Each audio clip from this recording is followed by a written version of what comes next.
মৰমৰ ছাত্ৰ-ছাত্ৰীসকল তোমালোক সকলোকে আমাৰ এই চেনেলটোলৈ পুনৰবাৰ স্বাগতম জনাইছোঁ। বহুকেইজন ছাত্ৰ ছাত্ৰীয়ে হোৱাটছআপত সুধিছিলে যে নক্ষত্ৰ টেলেণ্ট চাৰ্চ এক্সামৰ এই যিখন ফৰ্ম এই ফৰ্মখন কেনেদৰে ফিল আপ কৰিব লাগিব সুধিছিলে। গতিকে মই ভিডিঅ'টোৰ জৰিয়তে গোটেইখিনি বুজাই দিবলৈ চেষ্টা কৰিম। ভিডিঅ'টি শেষলৈকে চাই থাকিবা। ইয়াত চোৱা ওপৰত লিখা আছে নক্ষত্ৰ টেলেণ্ট চাৰ্চ এক্সাম ক্লাছ 7ৰ পৰা ক্লাছ 10ৰ পৰা ছাত্ৰ-ছাত্ৰীসকলে এই পৰীক্ষাটো দিব পাৰিব। অৰ্গেনাইজড বাই কোনে অৰ্গেনাইজ কৰিছে এই পৰীক্ষাটো? নক্ষত্ৰ এডুকেশ্যনৰ ফালৰ পৰা।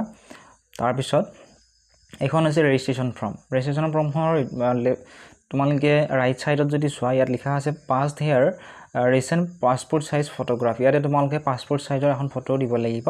1 নম্বৰত আছে নেম অফ দ্য ষ্টুডেণ্ট, তলত লিখা আছে ব্লক লেটাৰ, অৰ্থাৎ সেই ছাত্ৰ বা ছাত্ৰীজনীৰ নামটো ইয়াতে লিখিব লাগিব ব্লক লেটাৰত। 2 নম্বৰত আছে নেম অফ দ্য কলেজ, স্কুলখনৰ নাম তোমালোকে লিখিব লাগিব। 3 নম্বৰত আছে ক্লাছ, কিমান ক্লাছত পঢ়া।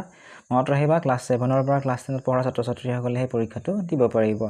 তাৰ 4 নম্বৰত আছে date of birth. Date of বাৰ্থটো তোমালোকে বাৰ্থ চাৰ্টিফিকেটত নহ'লে তোমালোকে আধাৰ কাৰ্ডত পাবা, তাত চাই লিখিবা। তাৰপিছত ছেক্সত তোমালোকে লিখিবা, যদি ল'ৰা হয় মেল লিখিবা আৰু যদি ছোৱালী হয় ফিমেল লিখিবা, আৰু যদি অন্যান্য হয় তোমালোকে ট্ৰান্সজেণ্ডাৰ লিখিব পাৰা। 5 নম্বৰত আছে স্কুল নেম, অৰ্থাৎ তোমালোকে কোনখন স্কুলত পঢ়া সেই স্কুলখনৰ নামটো লিখিবা। নেক্সট চোৱা ইয়াতে 6 নম্বৰটো নাই, 7 নম্বৰ দিয়া আছে ডাইৰেক্টলি। গাৰ্ডেন মোবাইল নম্বৰ, অৰ্থাৎ তোমালোকৰ মা দেউতা বা গাৰ্ডেনৰ মোবাইল নাম্বাৰটো ইয়াতে দি দিবা। তাৰপিছত ফাদাৰ্ছ নেম, তোমাৰ দেউতাৰ নামটো লিখিবা।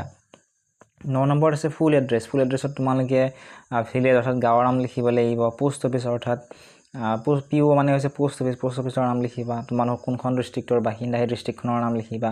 পিন নাম্বাৰটো লিখিবা আৰু শেষত ইমেইল আইডি যদি নাজানা নিলিখিলেও কোনো কথা নাই, কিন্তু পিন নাম্বাৰ ফোন নাম্বাৰ এইকেইটা তোমালোকে দিবা। আৰু লগতে ইয়াত লিখা আছে ৰেজিষ্ট্ৰেশ্যন ফিজ 50 rupees, অৰ্থাৎ তোমালোকে 50 টকা দিব লাগিব। ডিক্লেৰেশ্যনত লিখা আছে I do hereby declare that the above statements are true to the best of my knowledge and belief. If anything found wrong, I am liable to be punished by your institute. অৰ্থাৎ ইয়াতে লিখা আছে যে ওপৰত দিয়া গোটেইখিনি তথ্য মই শুদ্ধকৈ দিছোঁ। যদিহে মই কিবা ভুলকৈ দিছোঁ মোক যদিহে আপোনালোকে বিচাৰে কোনো ধৰণৰ পানিছমেণ্ট দিব পাৰিব। গতিকে কোনো ধৰণৰ ভুল তোমালোকে ইয়াতে নিলিখিবা, শুদ্ধকৈ গোটেইখিনি দিবা। নেক্সট লিখা আছে লেফ্ট ছাইডত আছে ফুল ছিগনেচাৰ অফ দ্য গাৰ্ডেন, অৰ্থাৎ তোমালোকৰ মা বা দেউতাৰ সেই চাইনটো ইয়াতে লিখিবা। তলত ডেটটো লিখিবা যিদিনাখন তোমালোকে ফৰ্মখন জমা দিবা। আৰু ৰাইট ছাইডত তোমালোকৰ চহীটো লাগিব, ফুল ছিগনেচাৰ অফ দ্য ষ্টুডেণ্টজনৰ চহীটো লাগিব, তলত ডেটটো লিখিবা।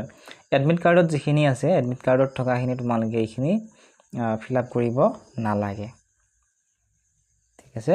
এইখিনি তোমালোকক তাত ফিল আপ কৰি দিব যেতিয়া তোমালোকে এইখন জমা দিবা। এইখিনি আছিল আজিৰ এই ভিডিঅ'টোত। এই এক্সামটোৰ বিষয়ে যদি তোমালোকৰ আন কিবা কুৱেশ্যন আছে সুধিবলগীয়া কমেণ্ট ছেকশ্যনত সুধিব পাৰিবা। চেনেলটো যদি ছাবস্ক্ৰাইব কৰি দিয়া নাই ছাবস্ক্ৰাইব কৰি দিব।